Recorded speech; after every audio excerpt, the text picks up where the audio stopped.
George, thanks for sitting down and chatting with me today. Really excited to talk with you about AI and some more specific things within AI, pricing strategy and implementation, a little bit of dabbling into some more specifics within AI. So really kind of interested about this because I think it's really become buzzy, but also real and having impact every day. And companies are trying to figure out how to navigate this, how to take advantage of utilizing it within their products and their tools. And we luckily have experience on the ground. You have experience on the ground doing this. And so really excited to chat about that. Before we dive into talking about that, if you just give a little introduction, who you are and your background, and then we'll start our discussion. Sure, Jace. I'm happy to be here. Thanks for having me. My name is George Wong, engagement manager here at Cicero Group. I've been here about 6 years. I do a lot of my work in customer insights, market insights, really doing a lot of work lately in AI. So yeah, just really excited to share my experiences and my thoughts on it. Well, so diving in, George, if a business is looking at integrating AI in some way to their product, where do they start? Where do you even get started looking at integrating an AI into a tool or a product? So that's a great starting question, Chase. I think the big thing is understanding the use cases, right? And what's the true value of AI? AI right now, of course, is the big hot thing. Everybody's looking to get into it. There's a lot of opportunity. There's a lot of value being created in the AI space. But it's important to really be smart about how you do it and not just do it for the sake of saying we're an AI-enabled company and our offerings are AI-driven. What you really need to understand is from the customer perspective, what benefits do they stand to gain from having your company's AI-driven solution? Is there something tangible or even intangible there that they can really benefit from? Or is it just marketing smoke? Right, because I think it's easy for a company to treat it as marketing smoke and just say AI is used in, whatever product that they may have. But really the difference is going to be for those companies that actually understand how to integrate AI into their systems, because it is a revolutionary product. It is changing things. Right. So as we are starting to work with more and more companies on integrating into their products, talk a little bit about some of the findings that you've started to see happening right now. Sure. So, a few things.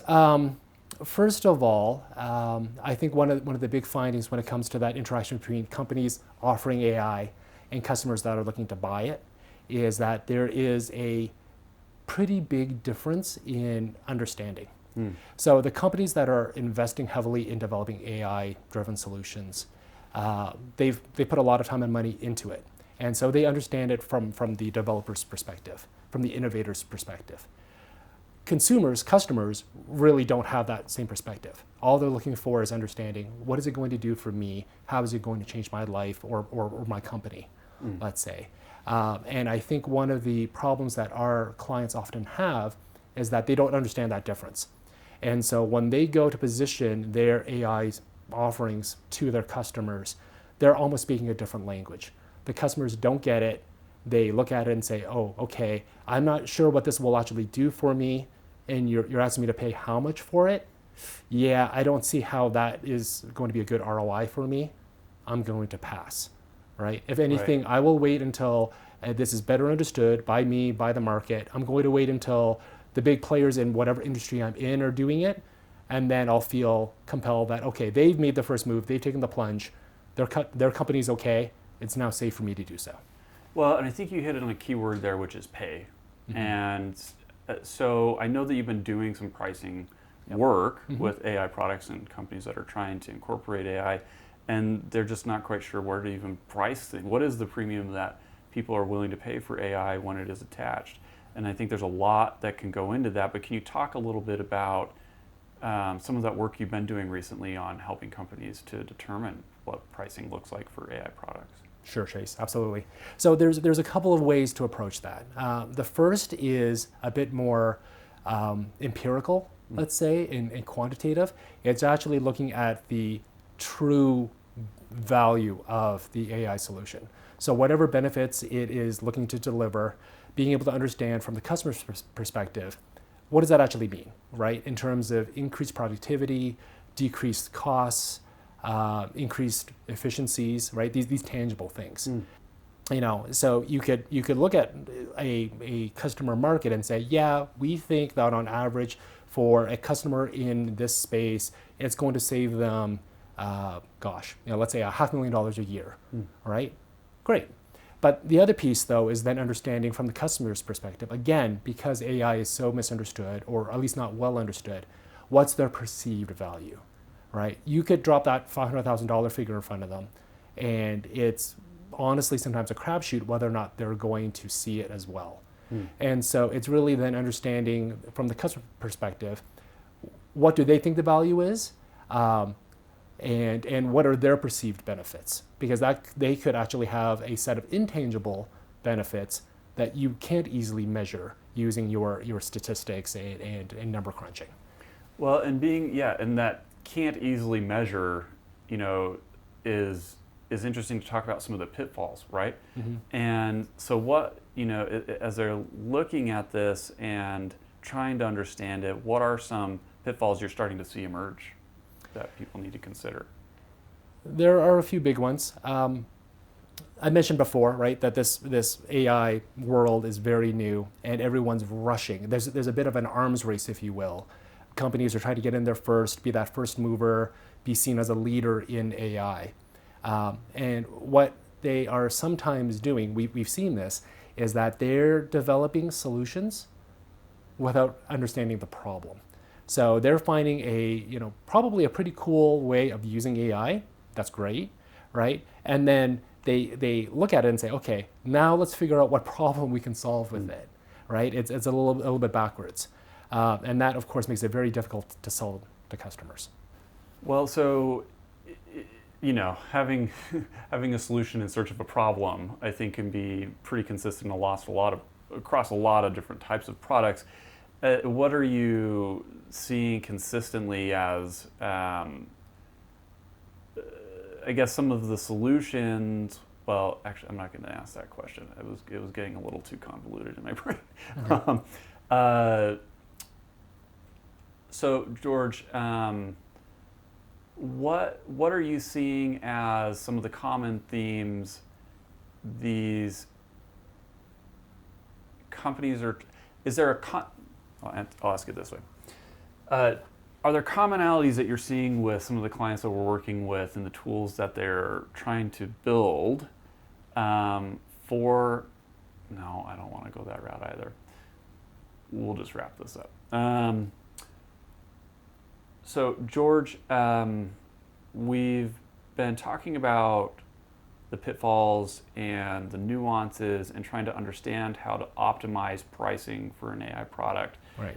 And I think that it is somewhat unique in that we're able to provide the depth and understanding and clarity based in data and our experience with how to help these companies solve the issue that they're looking for. Right. Can you talk a little bit more about what we do specifically that makes us unique in helping to provide some solutions to companies looking to incorporate AI in their products? Yeah, absolutely. So Cicero, I think, is uniquely positioned to help companies bring an AI offering to market in a number of ways. So the first is understanding the market dynamics. All right, there are some market segments that are more ready for AI than others. So examples of those could be banking or healthcare. They for instance, have a lot of big data, right? I mentioned that before. And so they're looking for an AI solution oftentimes to be able to help them make sense of that data and effectively double down on their investment in big data. Other industries or segments like government and education are more hesitant, right? So it's important for a client of ours to understand what's the market readiness for our AI solution. What's going to be the take rate? If we go to market, how many customers will we actually have ringing our phones about this? Getting down to more specific customer level insights, it's understanding, as I mentioned before, what's the perceived value of that AI solution, of AI. Again, you run all the numbers and you figure out that $500,000 number, right? But if your customer believes that their real value is going to be more than that, then you could be leaving money on the table if you don't price appropriately. Conversely, if they don't see that same number you do, they see a lower number, then you have the potential to price yourself out of the market, right? And lose customer confidence. That's a fine balance. It really is. It really is. And so what we can do at Cicero is really understand both those tangible and intangible benefits for our clients and help them really make some smart decisions on how to price that. Well, so real quickly, while we kind of wrap up our conversation, what maybe are some of those, you've touched on them a little bit, the tangible and the intangible.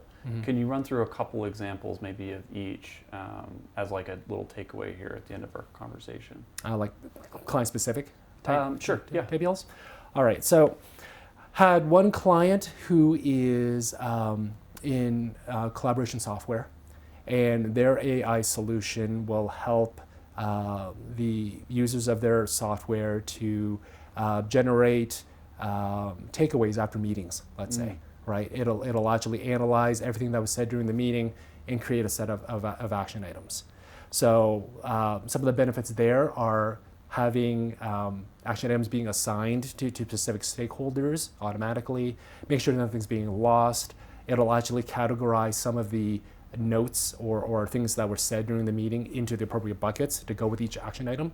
So it really creates a really robust, it's really, really clever. It creates this nice little discussion summary for everyone to go away with, right? It saves somebody a lot of time and not having to type up the notes and assign action items manually. I have another client that is in call centers, and they're using the AI their AI solution to help reduce average handle time, increase first time resolution for issues, etc. So that's quite a big benefit to them because time for them is literally money. Right. Wow. Well, a lot to kind of think about and start to even to understand, and it's great to see the work that we're already doing in this space. It's really interesting that it's going to grow exponentially and keep iterating on itself, and it'll be fun to see how this technology really evolves and how what we can do really could be helpful to these companies trying to figure it out. So yeah, no, absolutely. I think Cicero has a lot to offer these companies as they're looking to bring these offerings to market and help them make the right decisions to really be leaders in the space. Thanks, George. It's a good chat. Thank you. Thanks, Chase.